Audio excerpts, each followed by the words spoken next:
மே மாதம் 25ஆம் தேதி பொதுக்காலத்தின் 8ஆம் வாரம் திங்கட்கிழமை. முதல் வாசகம். தூய பேதுரு எழுதிய முதல் திருமுகத்திலிருந்து வாசகம். அதிகாரம் 1, இறைவசனங்கள் 3 முதல் 9 முடிய. நம் ஆண்டவர் இயேசு கிறிஸ்துவின் கடவுளும் தந்தையுமானவர் போற்றி. அவர் தம் பேரிரக்கத்தின்படி இறந்த இயேசு கிறிஸ்துவை உயிர்த்தெழச் செய்து நமக்கு புது பிறப்பு அளித்துள்ளார். இவ்வாறு குன்றா எதிர்நோக்குடன் நாம் வாழ்கிறோம். அழியாத மாசற்ற ஒழியாத உரிமை பேரும் உங்களுக்கென விண்ணுலகில் வைக்கப்பட்டுள்ளது. நீங்கள் கொண்டுள்ள நம்பிக்கையின் வழியாய் மீட்புக்காக கடவுளுடைய வல்லமையால் பாதுகாக்கப்பட்டு வருகிறீர்கள். இம்மீட்பு இறுதி காலத்தில் வெளிப்பட ஆயத்தமாய் உள்ளது. இப்போது சிறிது காலம் நீங்கள் பேருவகை கொள்வீர்கள். அழியக்கூடிய பொன் நெருப்பினால் புடமிடப்படுகிறது. அதைவிட விலை உயர்ந்த உங்கள் நம்பிக்கையும் மெய்ப்பிக்கப்படவே துயருறுகிறீர்கள். இயேசு கிறிஸ்து வெளிப்படும் போது அந்நம்பிக்கை உங்களுக்கு புகழும் மாண்பும் பெருமையும் தருவதாய் விளங்கும். நீங்கள் அவரை பார்த்ததில்லை, எனினும் அவர் மீது அன்பு செலுத்துகிறீர்கள். இப்பொழுதும் நீங்கள் அவரை கண்டதில்லை, எனினும் நம்பிக்கை கொண்டு சொல்லன்னா ஒப்பற்ற மகிழ்ச்சி அடைந்து பேருவகை கொள்கிறீர்கள். இவ்வாறு உங்கள் நம்பிக்கையின் குறிக்கோளான ஆன்ம மீட்பையும் பெறுகிறீர்கள். ஆண்டவரின் அருள்வாக்கு. இறைவா உமக்கு நன்றி. நற்செய்தி வாசகம். மார்க்கு எழுதிய நற்செய்தி அதிகாரம் 10 இறை திருவசனங்கள் 17 தொடங்கி 27 முடிய. இயேசு புறப்பட்டு சென்று கொண்டிருந்த போது வழியில் ஒருவர் அவரிடம் ஓடி வந்து முழந்தால் படியிட்டு, நல்ல போதகரே, நிலை வாழ்வை உரிமையாக்கிக் கொள்ள நான் என்ன செய்ய வேண்டும் என்று கேட்டார். அதற்கு இயேசு அவரிடம், நான் நல்லவன் என ஏன் சொல்கிறீர்? கடவுள் ஒருவரை தவிர நல்லவர் எவரும் இல்லையே. உமக்கு கட்டளைகள் தெரியும் அல்லவா? கொலை செய்யாதே, விபச்சாரம் செய்யாதே, களவு செய்யாதே, பொய் சான்று சொல்லாதே, வஞ்சித்து பறிக்காதே, உன் தாய் தந்தையை மதித்து நட என்றார். அவர் இயேசுவிடம், போதகரே, இவை அனைத்தையும் நான் என் இளமையிலிருந்தே கடைபிடித்து வந்துள்ளேன் என்று கூறினார்.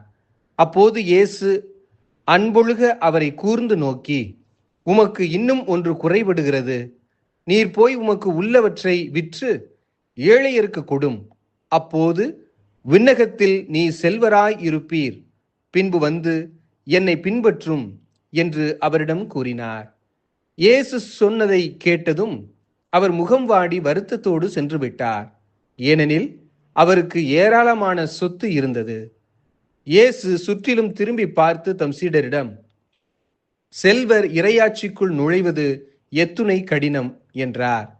சீடர்கள் அவர் சொன்னதை கேட்டு திகைப்புக்கு உள்ளானார்கள். மீண்டும் இயேசு அவர்களை பார்த்து, பிள்ளைகளே, செல்வர் இறையாட்சிக்குள் நுழைவது எத்துணை கடினம். செல்வர் இறையாட்சிக்குள் நுழைவதை விட ஊசியின் காதில் ஒட்டகம் நுழைவது எளிது என்றார். சீடர்கள் மிகவும் வியப்பில் ஆழ்ந்தவர்களாய், பின் யார்தாம் மீட்பு பெற முடியும் என்று தங்களிடையே பேசிக்கொண்டார்கள். இயேசு அவர்களை கூர்ந்து நோக்கி, மனிதரால் இது இயலாது, ஆனால் கடவுளுக்கு அப்படி என்று, கடவுளால் எல்லாம் இயலும் என்றார். ஆண்டவரின் அருள்வாக்கு. கிறிஸ்துவே உமக்கு புகழ். அன்புக்குரியவர்களே, அமெரிக்காவில் 1863 முதல் 1947 வரை வாழ்ந்தவர் ஹென்றி ஃபோர்டு. ஃபோர்டு கார்கள் என்றால் தெரியாதவர்களே இல்லை என்று சொல்லப்படும் அளவுக்கு இருக்கும் ஃபோர்டு கார் கம்பெனியின் நிறுவனர்.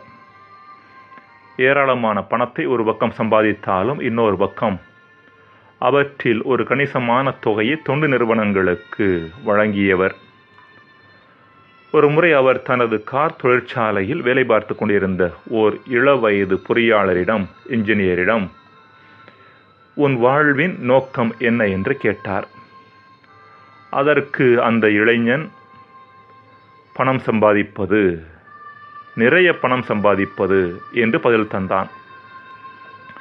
சில நாட்கள் கழித்து அவன் வேலை செய்து கொண்டிருந்த பகுதி வழியாக வந்த ஃபோர்டு அவனை அழைத்து தனது பாக்கெட்டில் இருந்து ஒரு மூக்கு கண்ணாடியை எடுத்து அதை அணியும்படி சொன்னார்.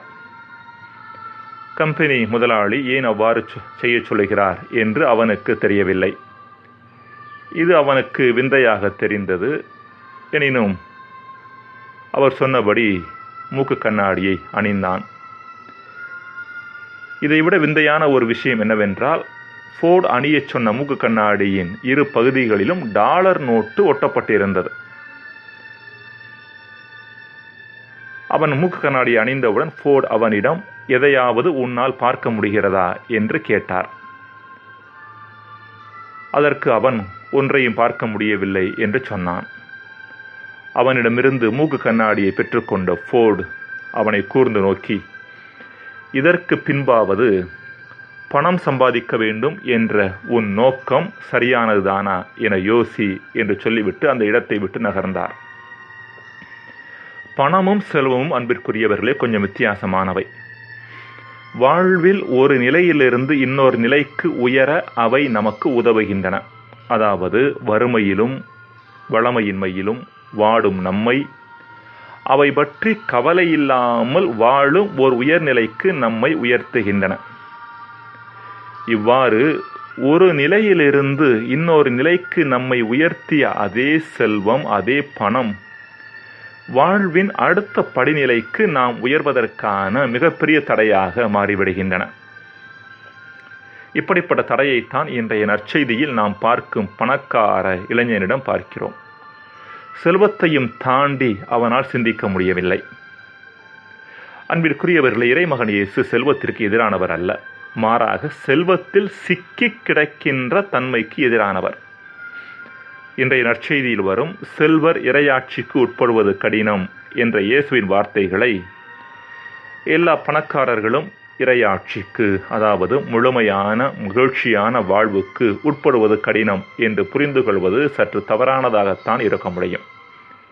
மாறாக யாரெல்லாம் செல்வத்தில் சிக்கி கிடந்து அதையும் தாண்டி சிந்திக்க முடியாதவர்களாக, அது தங்களது கண்களை மறைக்க அனுமதிக்கிறார்களோ அவர்கள்தான் நிலை வாழ்வை, அதாவது நிலையான மகிழ்ச்சியை, நிலையான நிறைவை பெற்றுக்கொள்ள முடியாது என்பதை இயேசுவின் செய்தியாக இருக்கின்றது. இப்படிப்பட்ட பாடத்தை தான் ஃபோர்டு அந்த இளைஞனுக்கு கற்றுத்தர முனைந்தார். செல்வம் சம்பாதிப்பதை வாழ்வின் நோக்கமாக கொண்ட மனிதர்கள் தெரிந்தோ தெரியாமலோ, விரும்பியோ விரும்பாமலோ செல்வத்திற்குள் சிக்கிக் கொள்கின்றார்கள். செல்வம் தங்கள் பார்வையையும் பாதையையும் மறைக்க அனுமதிக்கின்றனர். செல்வத்தையும் தாண்டி சிந்திக்க முடியாதவர்களாக ஆகிவிடுகின்றனர்.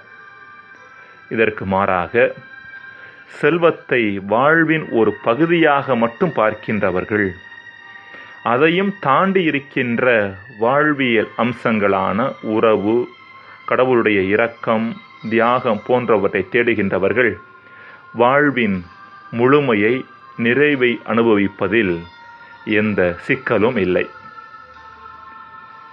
ஜெபம். இறைவா, செல்வத்தின் முக்கியத்துவத்தை தெரிந்து வைத்திருக்கிற நாங்கள் அதன் எல்லையையும் புரிந்து வைத்துக் கொள்ள வரம் தாரும். ஆமென்.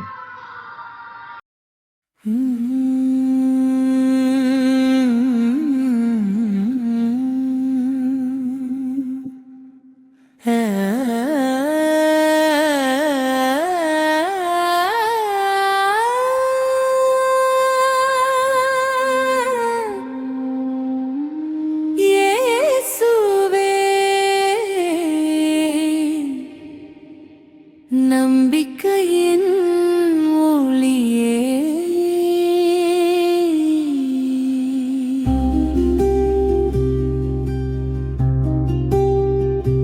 உம்மை நம்பி வாழ்வோம் ஆண்டவரே, உம் பாதையில் நடந்திடுவோம். உலக செல்வம் மறைந்தாலும் உம் அன்பு என்றும் நிலைத்திடுமே. உயிர்த்த நம்பிக்கை தந்தவரே, இருள் நேரத்தில்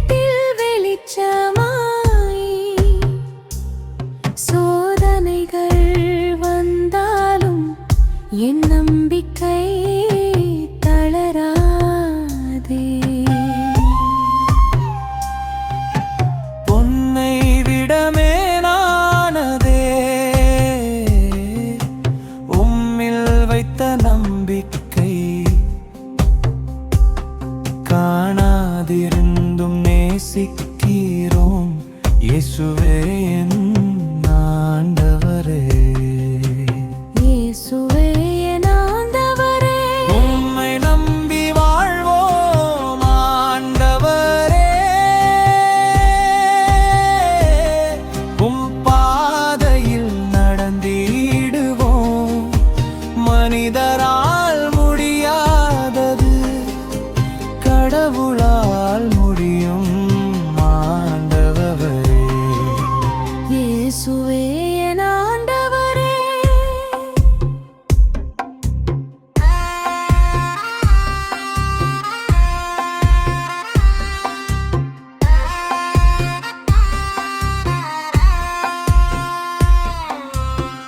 செல்வமும் புகழும் மறைந்திடும், உம் வார்த்தை மட்டும் நிலைத்திருக்கும்.